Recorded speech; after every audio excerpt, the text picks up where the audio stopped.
नमस्कार। खास खबर में आप सभी का स्वागत है। मैं हूं आपके साथ सृष्टि शुक्ला। रुक कर लेते हैं खबरों का। एनडीए उम्मीदवार द्रौपदी मुर्मू ने राष्ट्रपति चुनाव जीत लिया है।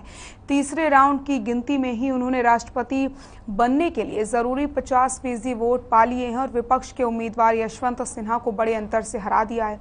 फिर चौथे और आखिरी राउंड की गिनती के बाद जीत का अंतर और बढ़ गया। राष्ट्रपति चुनाव के वोटों की गिनती कुल 4 राउंड में हुई। चुनाव में कुल 4,754 वोट पड़े थे। गिनती के वक्त 4,701 वोट वैध और 53 वोट अमान्य पाए गए। इसमें से द्रौपदी मुर्मू को कुल 2,824 वोट मिले।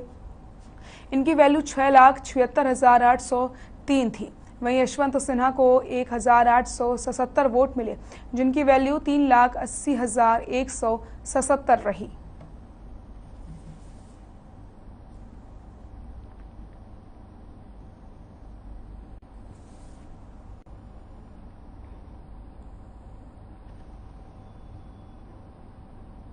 तो वहीं द्रौपदी मुर्मू के राष्ट्रपति चुनाव में जीत के बाद पीएम नरेंद्र मोदी उनके घर पहुंचे और उन्हें जीत की बधाई दी। तो वहीं दूसरी तरफ हरियाणा के सीएम मनोहर लाल ने भी ट्वीट करके द्रौपदी मुर्मू को जीत की बधाई दी। सीएम ने लिखा कि नारी शिक्षा, शौर्य, सशक्तिकरण और जनजाति स्वाभिमान का प्रतीक बन चुकी हैं। श्रीमती द्रौपदी मुर्मू का राष्ट्रपति भवन में पहुंचना भारत के जीवंत लोकतंत्र का अनुपम उदाहरण है। देश के 15वें राष्ट्रपति के रूप में निर्वाचित होने पर द्रौपदी मुर्मू का हृदय की गहराइयों से अभिनंदन।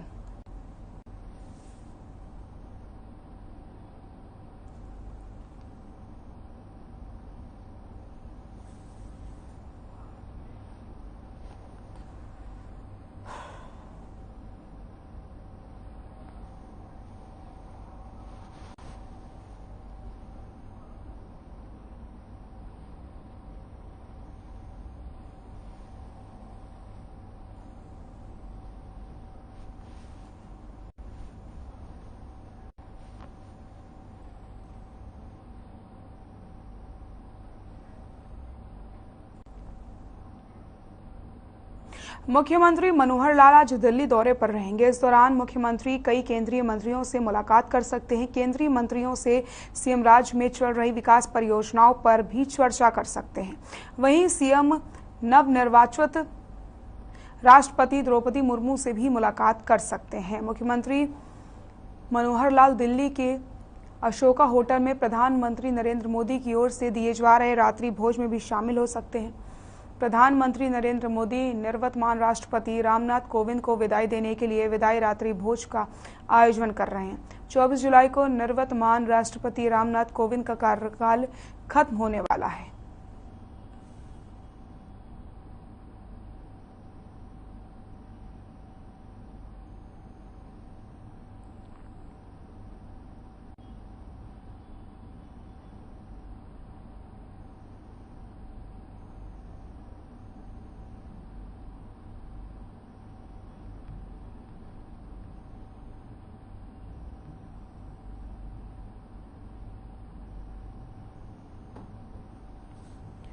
तो केंद्रीय मंत्रियों से कल कर सकते हैं मुख्यमंत्री मनोहर लाल मुलाकात।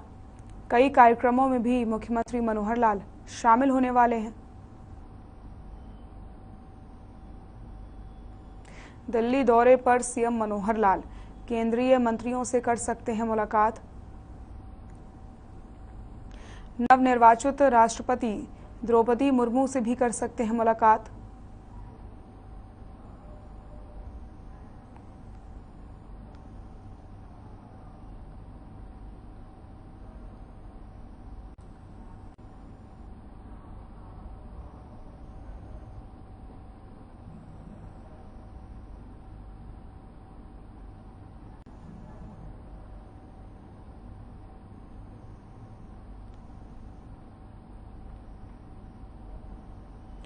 कई कार्यक्रमों में मुख्यमंत्री मनोहर लाल शिरकत भी कर सकते हैं। केंद्रीय मंत्रियों से कर सकते हैं मुलाकात। कई कार्यक्रमों में भी शामिल होंगे मुख्यमंत्री मनोहर लाल।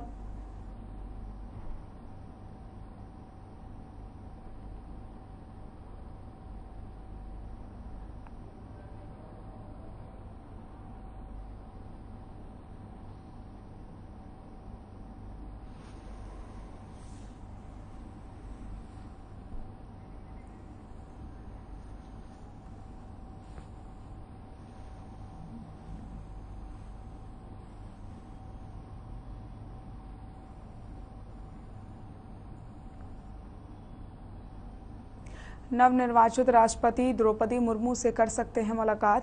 आपको बताते चलें कई और कार्यक्रमों में भी शिरकत कर सकते हैं मुख्यमंत्री मनोहर लाल।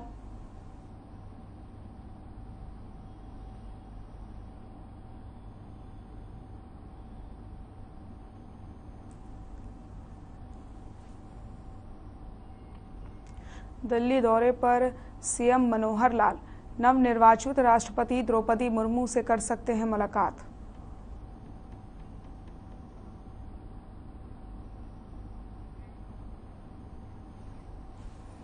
और इसी खबर पर ज्यादा जानकारी के लिए हमारे सहयोगी प्रेमराज हमारे साथ जुड़ गए हैं। प्रेमराज, आपका रुख करूंगी, मुख्यमंत्री मनोहर लाल दिल्ली दौरे पर हैं, क्या कुछ जानकारी मिल रही है?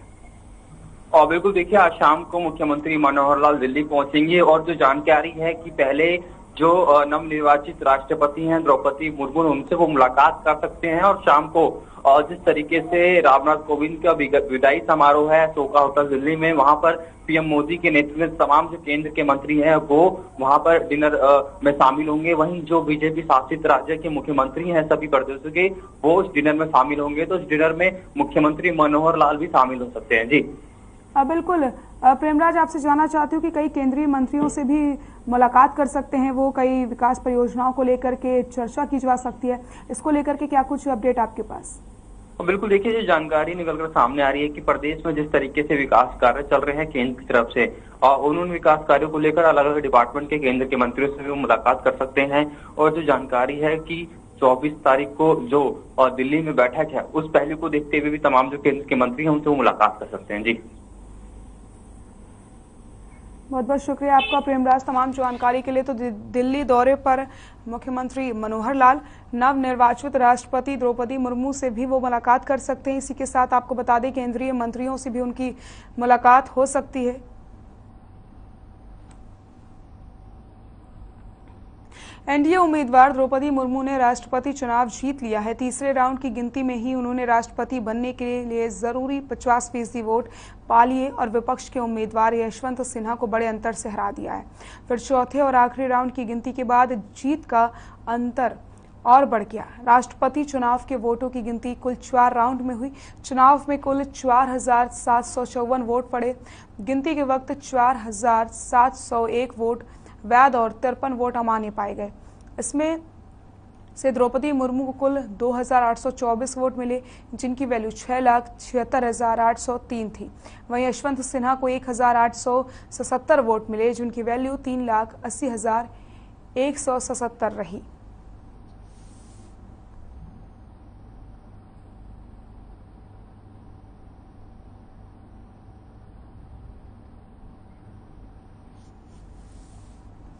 तो यशवंत सिन्हा को 1,877 वोट मिले। द्रौपदी मुर्मू होंगी नई महामहिम।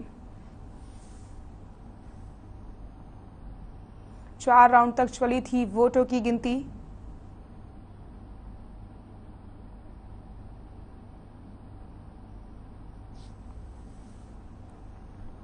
राष्ट्रपति चुनाव में कुल 4,754 वोट पड़े। द्रौपदी मुर्मू को कुल 2,824 वोट मिले।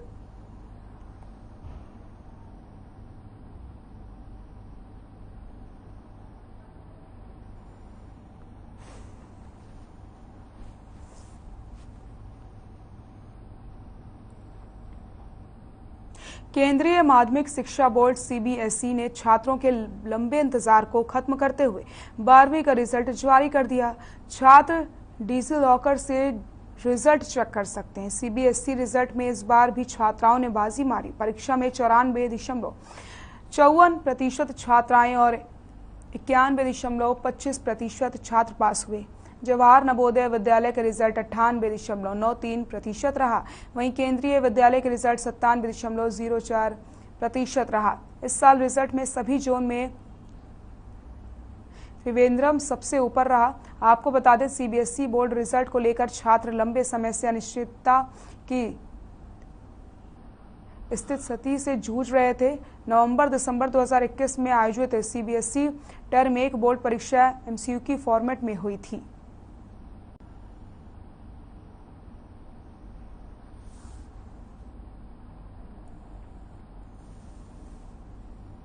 तो छात्र डिजी लॉकर से अपना रिजल्ट चेक कर सकते हैं। 12वीं के नतीजे घोषित हो चुके हैं। रिजल्ट में इस बार भी छात्राओं ने ही बाजी मारा है। रिजल्ट में इस बार भी छात्राएं ही अव्वल रहीं।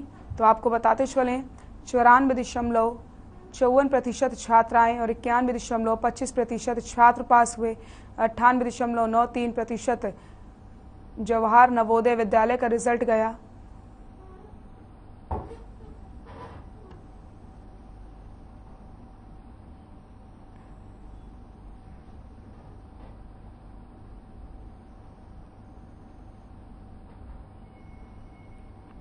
देश और प्रदेश में कोरोना मामले फिर से बढ़ते दिखाई दे रहे हैं। पिछले 24 घंटे की बात की जाए तो देश में कोरोना के 21,567 नए मामले सामने आए।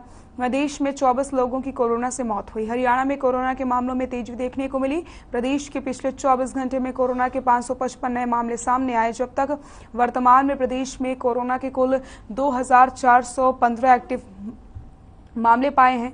प्रदेश में अभी तक कोरोना के कुल 10,24,320 मामले सामने आए, जबकि 10,11,248 लोग अभी तक कोरोना से उभर चुके हैं। वहीं प्रदेश में कोरोना से रिकवरी रेट 98.72% तक पहुंच गया। इसी के साथ फर्टिलिटी रेट 1.04% है। तो देश में फिर से कोरोना के मामले बढ़ते नजर आ रहे हैं।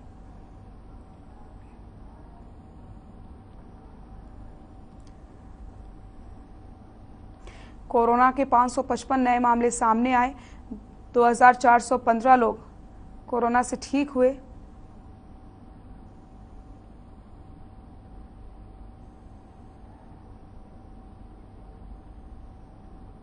प्रदेश में कोरोना से रिकवरी रेट 98.72% पहुंच गया।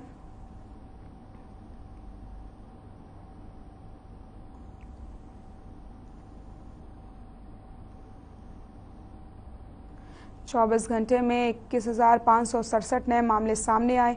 कोरोना के जो आंकड़े एक बार फिर से बढ़ते हुए नजर आ रहे हैं। पिछले 24 घंटे में 24 लोगों की कोरोना से मौत हुई है। तो कोरोना ने एक बार फिर से रफ्तार पकड़ ली है। आपको बताते चलें, आप सभी को कोरोना गाइडलाइंस का पालन करने की ज़रूरत है, वरना स्थिति और ज़्यादा भयानक हो सकती है। तो ऐसे में अगर आप भीड़ भाड़ वाले एरिया में जाते हैं तो आपको गाइडलाइंस का पालन करना है। 2 गज की दूरी का भी खास तौर पर ख्याल रखना है, क्योंकि यहाँ पर केस लगातार बढ़ते चले जा रहे हैं। देश में फिर से कोरोना के मामलों में उछाल देखने को मिल रही है।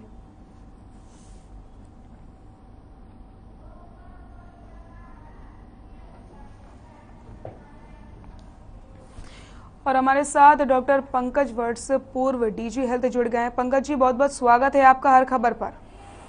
प्रणाम, सबको नमस्कार। पंकज जी, जिस तरीके से हम देख रहे हैं कि कोरोना के जो आंकड़े हैं वो बढ़ते चले जा रहे हैं, लेकिन यहाँ पर एक राहत भरी खबर ये है कि जो रिकवरी रेट है वो भी यहाँ पर बढ़ रहा है। ठीक होने वाले मरीजों की भी संख्या लगातार बढ़ती चली जा रही है। तो क्या कहेंगे आप इसको लेकर?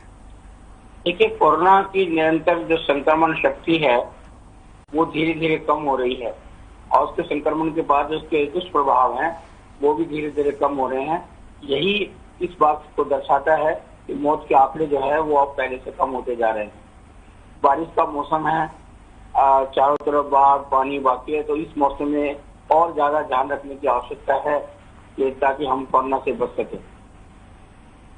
बिल्कुल, लेकिन पंकज जी, जिस तरीके से हम देख रहे हैं अभी भी लोग लापरवाही बरत रहे हैं। अगर हम बात करते हैं वैक्सीन को लेकर के, तो अभी भी कई सारे ऐसे लोग हैं जो वैक्सीन को लेकर के जागरूक नजर नहीं आ रहे हैं। यहाँ पर बूस्टर डोज की बात की जाए तो बूस्टर डोज भी लगनी शुरू हो चुकी है, लेकिन उसके बाद भी अगर अभी तक कई ऐसे लोग हैं जो वैक्सीन को हल्के में ले रहे हैं और वो वैक्सीन नहीं लगवा रहे हैं।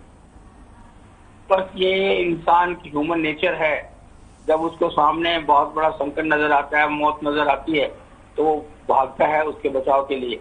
लेकिन जैसे ही संक्रमण कम होता है तो और लापरवाह हो जाता है। जबकि उन्हें ये ध्यान देना चाहिए कि आज जो संक्रमण कम हो रहा है या कंट्रोल में है, इसका कारण ये है कि बहुत से लोग 200 करोड़ से ज्यादा जो वैक्सीन जो है वो हिंदुस्तान में लग चुकी हैं। तो इसलिए उससे और मोटिवेट होकर लोगों को अपनी वैक्सीन और बूस्टर डोज लगवानी चाहिए। बिल्कुल। लेकिन जी, जिस तरीके से पंकज जी हम देख रहे हैं मौसम में भी बदलाव देखने को मिल रहे हैं और जो कोरोना के संक्रमण लक्षण होते हैं उसी तरीके के लक्षण वायरल फीवर में भी होते हैं, तो इस तरीके से कैसे हम आइडेंटिफाई कर सकते हैं कि लोगों को कोरोना है या फिर नॉर्मल एक फीवर है? देखिए, जो आपका कोरोना के लक्षण है वो और वायरस के लक्षण जो है वो मिलते जुलते जरूर हैं, लेकिन जो वायरल का इन्फेक्शन अभी आ रहा है वो बहुत सीवियरिटी के साथ आ रहा है, मतलब बहुत ताकत के साथ आ रहा है, और एकदम से उसका गला खराब होना, रनिंग नोज होना और बुखार हो जाना, वो ज्यादा दर्शाता है कि ये कोरोना नहीं, ये वायरल इन्फेक्शन ज्यादा है, जो रूटीन में वायरल इन्फेक्शन हो रहे हैं।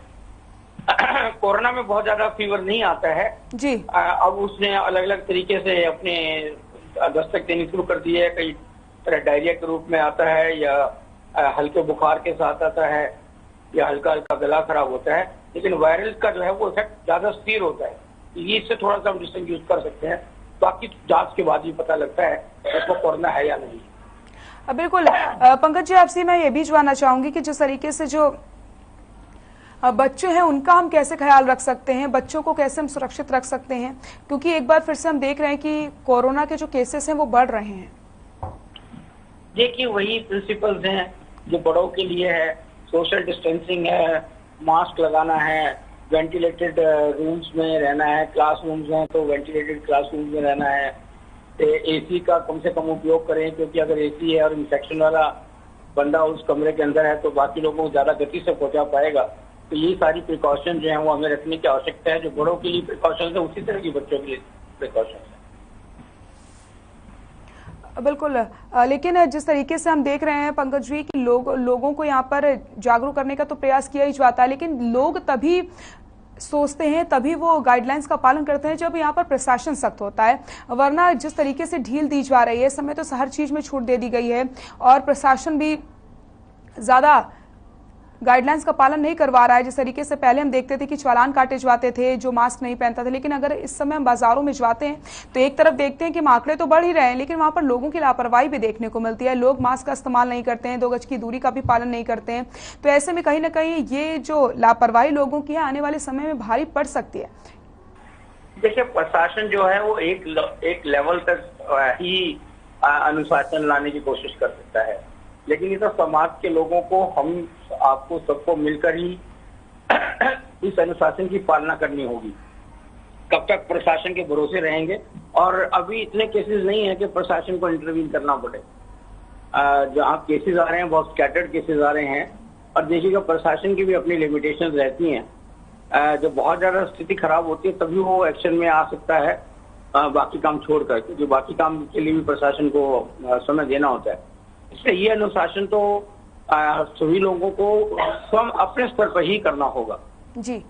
पंकज बस जी, जैसे जिन लोगों को कोरोना इस समय हो रखा है और जो इस समय अपने घर में अपना ख्याल रख रहे हैं, उन्हें आप क्या सलाह देना चाहते हैं? देखिए, वो सही तरह का भोजन सही समय पर करें, तला हुआ ना खाएं, कोई ऐसी चीज ना करें जिससे उनका और ज्यादा गला खराब हो। उनकी जो रोग निरोधक शक्ति है उसको बनाए रखें, जो डॉक्टर्स ने दवाइयां दी हैं उनका सेवन करें, विटामिन सी का सेवन करें, और मतलब उसमें इलाज में कोई भी कोताही ना बरतें। तो अगर मान लो आपका ऑक्सीजन लेवल जो है, अगर आपको लगता है कि कोरोना है तो अपना ऑक्सीजन लेवल भी आप चेक करते रहें। अगर उसमें देखते हैं कि काफी नीचे गिरता है तो उस स्थिति में आप डॉक्टर से सीधा संपर्क भी करें, अन्यथा ये 2, 3, 4, 5 दिन में अलग अलग समय में अपने आप स्वतः ही ठीक हो रहा है। जी, बहुत बहुत शुक्रिया पंकज जी तमाम जानकारी देने के लिए और हमारे साथ जुड़ने के लिए और अपनी बात रखने के लिए। आए कर लेते अगली खबर का। गुरुवार को हुई बारिश से भवानी खेड़ा के सिवाड़ा गांव में जोहड़ ओवरफ्लो हो गया, जिसके चलते शहर की मुख्य गलियों और आसपास के मकानों में पानी भर गया। मामले को लेकर के ग्रामीणों ने नाराजगी जताई और कहा कि उन्हें हर बार बारिश में ऐसी समस्याओं का सामना करना पड़ता है, लेकिन बार बार गुहार के बावजूद भी कहीं पर कोई सुनवाई नहीं की जा रही है। जल भराव से मकानों में दरारें आ चुकी हैं, जिससे लोगों को किसी बड़े हादसे का डर सता रहा है। वहीं जोहड़ में रहने वाले कीड़े मकोड़ों के बाहर आने से भी लोग परेशान हो रहे हैं। वहीं ग्रामीणों ने जल्द से जल्द समाधान करने की मांग यहां पर की है। तो ओवरफ्लो हुआ सिवाड़ा गांव का जोहड़, गलियों और मकानों में पानी भर गया है। लोगों को भारी परेशानियों का सामना करना पड़ रहा है।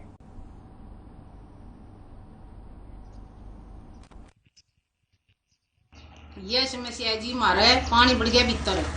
अब बहुत जोर की बारिश हुई है और हमने लकड़ों बढ़ना तो राय को नहीं हम जमा की तोड़ कर, और इस तो फालतू समस्या की होगी, ढूंढ में है त्रेड़ागी, फिर ये पड़ गया तो हम फिर की जावांगे। हमने जगह चाहिए रहने, इसा हमारा घर नहीं है, अगर हम दूसरे का जा बढ़ाएंगे, हमें तो अपना घर चाहिए। तो ओवरफ्लो हुआ है जोहड़, जिससे लोगों को परेशानियों का सामना करना पड़ रहा है। पानी घरों में भर चुका है। लोगों ने यहाँ पर नाराजगी जताई है, क्योंकि अगर इसी तरीके से पानी भरा रहा तो बीमारियों का जो खतरा है वो भी बढ़ सकता है। गलियों और मकानों में पानी भर चुका है। लोगों ने यहाँ पर नाराजगी जताते हुए प्रशासन से मांग करी है कि जल्द से जल्द उनकी समस्याओं का समाधान किया जाए। ये तस्वीरें आप देखिए किस तरीके से पानी भरा हुआ है। जहां तक आपकी नजर जाएगी आपको सिर्फ और सिर्फ पानी ही नजर आएगा, और ये गंदा पानी लोगों की परेशानियों का सबब बनता जा रहा है। लोगों को बहुत ज्यादा परेशानी यहां पर होती चली जा रही है। और इसी खबर पर ज्यादा जानकारी के लिए हमारे सहयोगी संजय हमारे साथ जुड़ गए हैं। संजय, मैं आपका रुख करूंगी। यहाँ पर पानी भरने की वजह से लोगों को परेशानियों का सामना करना पड़ रहा है। लोगों ने यहाँ पर नाराजगी भी जताई है कि जल्द से जल्द इनकी समस्याओं का समाधान किया जाए। क्या कुछ जानकारी मिल रही है? जी, बताना चाहूंगा कि गांव चिवारा का मामला है, जहां निचले इलाकों में जो है तालाब के ओवरफ्लो होने से घरों में पानी घुस गया और वहां काफी किल्लत चली आ रही है। लोगों का आरोप है कि प्रशासन ने बरसात से पहले तो बड़े बड़े दावे करता है, लेकिन जब बरसात होती है तो वे सभी दावे फेल होते नजर आते हैं। बार बार प्रशासन को चेताने के बाद भी तालाब की सफाई नहीं हो पाई, और जिस कारण से आज जो है स्थिति ये है कि घरों में 1 से 1.5 फुट तक पानी भर चुका है। बिल्कुल संजय, यहाँ पर लोगों का क्या कुछ कहना है? कब से वो हमेशा इस तरीके की परेशानियों का क्या सामना करते हैं? क्योंकि बारिश हर साल होती है, लेकिन प्रशासन की लापरवाही की वजह से उन्हें यहाँ पर परेशानियां झेलनी पड़ती हैं।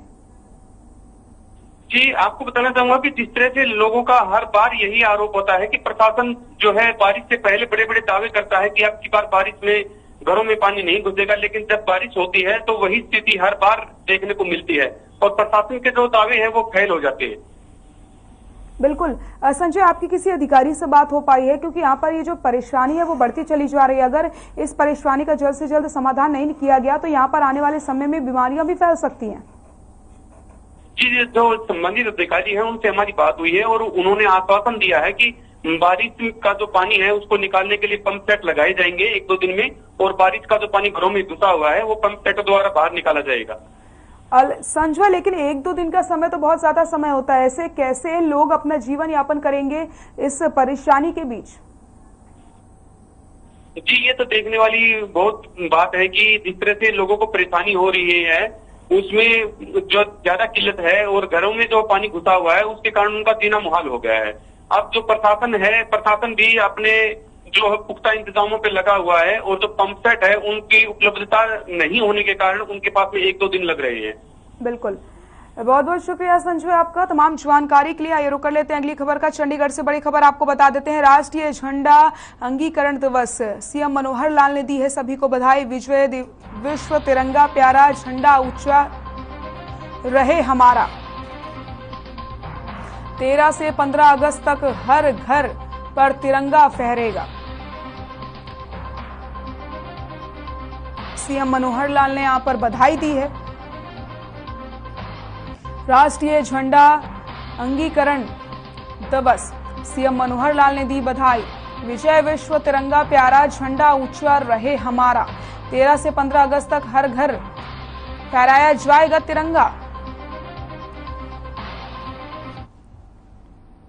खास खबर में फिलहाल के लिए इतना ही। देखते रहिए हर खबर। नमस्कार।